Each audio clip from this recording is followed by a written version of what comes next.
따끈한 쌀밥에 짭조름한 간장을 휙 두르고 고소한 달걀을 착 올린 간장 달걀 비빔밥. 태수 씨도 참 좋아하는 음식이었답니다. 그 날이 오기 전까지 말입니다. 회식 자리에서 고깃집이었으니까 이제 고기를 먹고 이제 뭐 간장 비빔밥인가요? 이렇게 시켰어요. 한 입 먹었는데서 음식에서 쓴맛이 나더라고요. 아, 음식 밥에서? 밥에서. 그럼 먹자마자 바로 바로 알죠. 이건 다른 사람들한테 써서 안 먹는다. 그러니까 이렇게 뭐 자기들 거는 괜찮다. 분명 감칠맛 가득해야 할 음식에서 유독 쓴맛을 느꼈다는 태수 씨. 문제는 여기서 끝나지 않았습니다. 밤에 소통이나 설사도 하고. 밤새 잠 못 이룬 채 화장실에서 고통의 시간을 보냈다는 겁니다. 그런데 중국 음식을 시켰을 때도 또 그리고 곰탕집은 되게 오래 간 집이에요. 제가 그 집을 그거를 먹었는데 그런 문제가 없어요. 그러니까 완전히 맛이 달라요, 두 개가. 지난해 12월부터 올 봄까지 볶음밥을 먹어도 씁쓸, 곰탕을 먹어도 입이 썼다는 태수 씨. 희한한 건 다른 사람과 같이 밥을 먹어도 자신의 음식에서만 쓴맛이 느껴졌다는 겁니다. 우린 태수 씨가 먹었던 메뉴 그대로를 직접 먹어보기로 했습니다. 노른자를 탁 터트려 슥슥 비벼본 달걀 비빔밥. 과연 그 맛은? 그냥 맛있어. 그냥 맛있는 간장 비빔밥. 전혀 쓰지 않답니다. 달달한데요? 그냥 맛있지. 처음엔 단순한 코로나19 후유증이라 생각했다는 태수 씨. 그런데 음식 맛이 씁쓸하다고 느낀 날은 어김없이 회사의 곽 사장, 최 부장과 함께 밥을 먹은 날이었다는 겁니다. 그러니까 그날은 고기 먹는 자리에서 대표가 할 말이 있다고 밖으로 불렀어요. 그러고 나서 와서 보니까 이 부장이라는 사람이 비빔밥을 다 비벼놨더라고. 친절하시네. 뭐 그럴 수 있지? 근데 먹었는데 쓴맛이 나. 찜찜함이 커져갈 무렵 또 한 번의 씁쓸함은 망고 주스와 함께 찾아왔습니다. 4월 26일 3시 57분에 저한테 전화를 했어요. 내려와서 주스를 먹으라고. 사무실에서 일을 하다 곽 사장의 연락을 받고 1층 공장으로 내려가 망고 주스를 마셨다는 태수 씨. 어김없이 쓰디 썼다는 망고 주스 밑바닥엔 정체불명의 가루가 깔려 있었다는데요. 그 뒤 끔찍한 복통과 설사에 시달리며 이틀이나 병원 신세를 졌다는 태수 씨는 심상치 않음을 직감했다고 합니다. 다음날 편의점 가갖고 망고 주스 무슨 브랜드인지 모르죠. 넣어봤어. 먹어봐. 맛도 달아. 이 맛이 아니고 침전물도 없고. 그치. 어제 먹은 거랑 완전히 다르죠. 대체 곽 사장이 건넨 망고 주스는 뭐였을까? 직접 확인을 해봐야겠습니다. 컵에 따라봐도 특별한 점은 눈에 띄지 않는데요.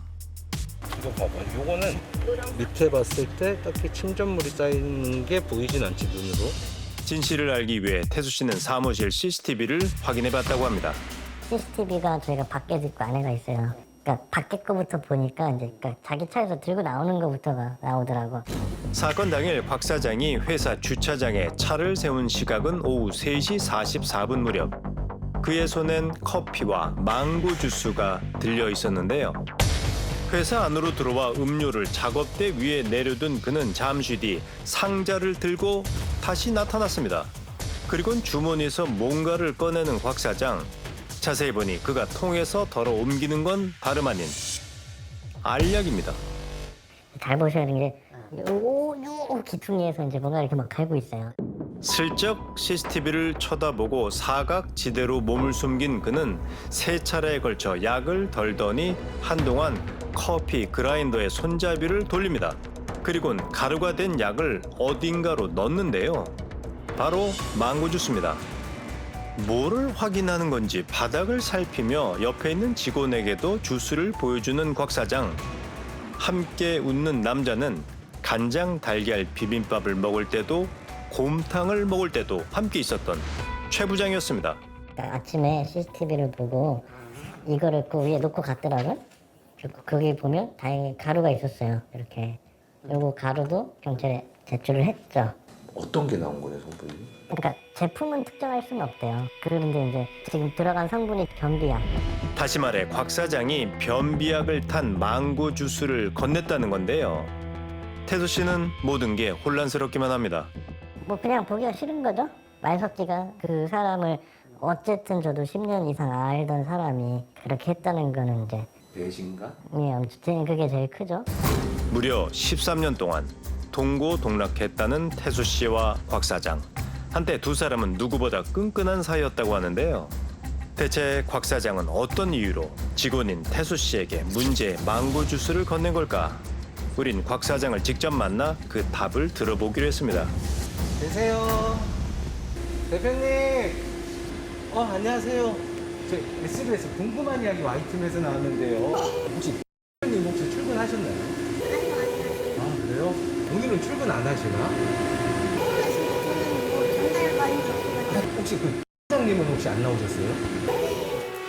곽 사장도 최 부장도 출근을 안 했다는데요.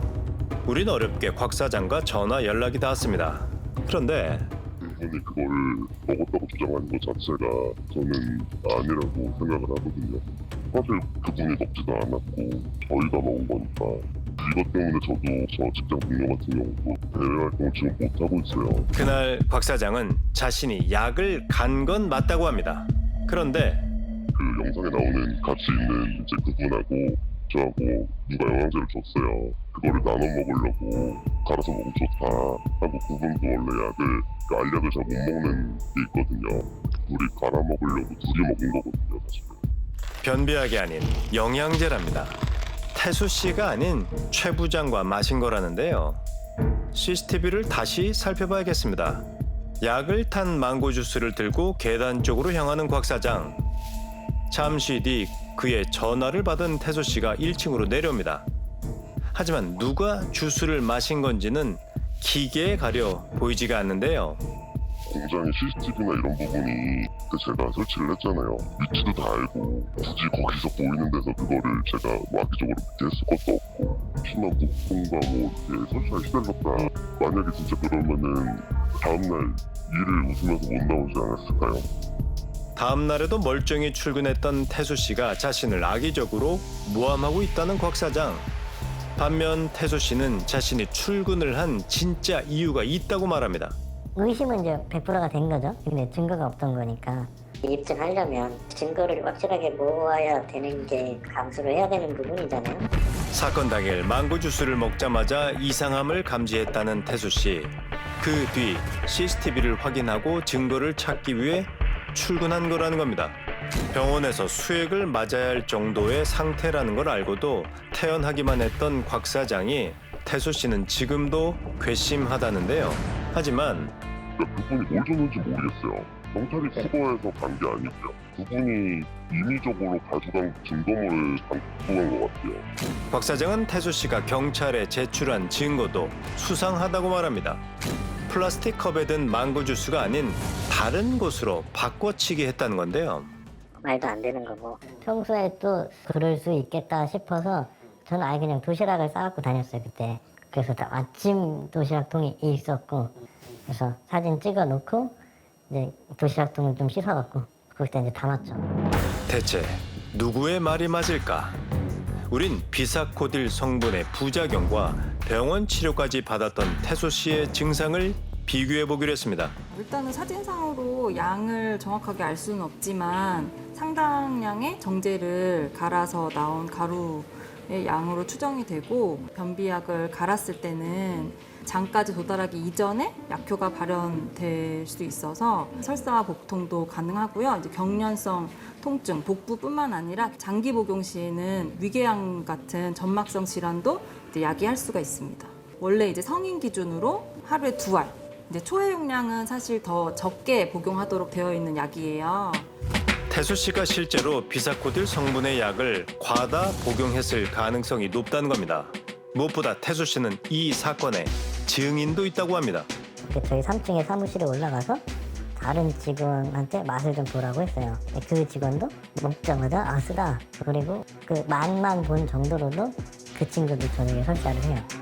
망고 주스를 나눠 먹은 또 다른 직원 역시 복통과 설사에 시달렸다는 겁니다. 대체 13년의 의리를 이어온 곽 사장과 태수 씨는 어쩌다 씁쓸한 관계가 되고 만 걸까요? 같은 회사에 있었던 친분이 있던 직원하고 같이 회사를 차려서 나온 거죠. 그렇게 해서 시작한 지는 5년 차고 9월쯤에 그 문제 부장이 와요. 뭐 어릴 때부터 알던 친구 사이라고는 하더라고. 주변 사람들 얘기로도 사람이 좀 변했다? 최 부장이 입사하면서 둘 사이엔 묘한 기류가 흐르기 시작했답니다. 운영권이나 결정권에 대한 방향이라든지 그런 결정을 이제 뭐 요 사람하고만 한다든지. 저는 근데 사실은 반대를 많이 하는 입장이긴 하죠. 데미지도 생각을 해야 되니까. 제가 이제 나간다는 이유가 됐던 거고. 결국 퇴사를 결심하고 사직서를 쓰자 곽 사장이 최 부장과 함께 망고 주스 사건을 벌인 거라는데요. 회사 자체가 실업급여 달라고 얘기를 하고 있고 저는 그 친구 이제 퇴직금 준비하고 있거든요. 사실은 이런 얘기 했다는지 모르겠는데 이분 때문에 이제 몇 달 동안 해서 회사에 손해를 좀 많이 끼쳤던 부분이 있어요. 그러면서 퇴사를 한다고 얘기를 했었고 직원들이 한 3명 정도 나갔어요. 폭언하고 욕설 이런 걸 좀 해서 모두 태수 씨가 퇴직금을 노려 벌인 일이라는 곽 사장. 아마도 함께 일했던 전 직장 동료들이라면 사건의 진실을 알고 있을 겁니다.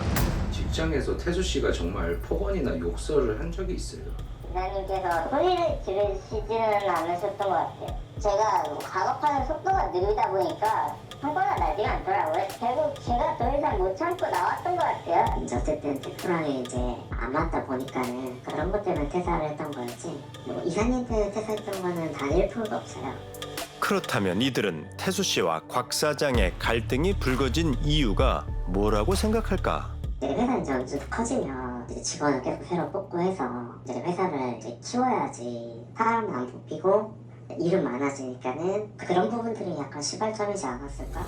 그날 CCTV 사각지대 안의 진실은 뭐였을까? 우린 다시 한번 곽 사장을 찾아갔습니다. 지금 문이 잠겨있네. 봐봐. 자물쇠로 잠가놨다. 굳게 닫힌 문은 열리지 않습니다. 엇갈리는 두 사람의 진술 속에서 우린 전문가의 의견을 들어봤습니다. 대표가 억울하고 자기도 이제 되게 고통스럽다 주장을 하고 있는데 둘이 먹겠다라고 했으면 그걸 어디에 갖고 갈 필요는 없죠. 그 자리에서 먹어야죠. 이사 같은 경우는 이게 뭔가 이상한 거 아닌가라는 이제 의심을 해가면서 이제 그러한 증거를 잡기 위해서 이제 사실은 노력해 나가는 이런 부분. 그래서 대표의 말이 신빙성 없기 때문에 이제 이사의 말을 조금 더 믿음직하게 볼 수가 있다라는. 현재 경찰과 노동부에서는 상해죄와 직장 내 괴롭힘 등의 혐의로 사건을 조사 중입니다. 실제 준 것인지 마시라고 또는 뭐 그냥 놔둔 거를 이제 자기가 마신 건지 뭐 일이 파악을 해봐야죠.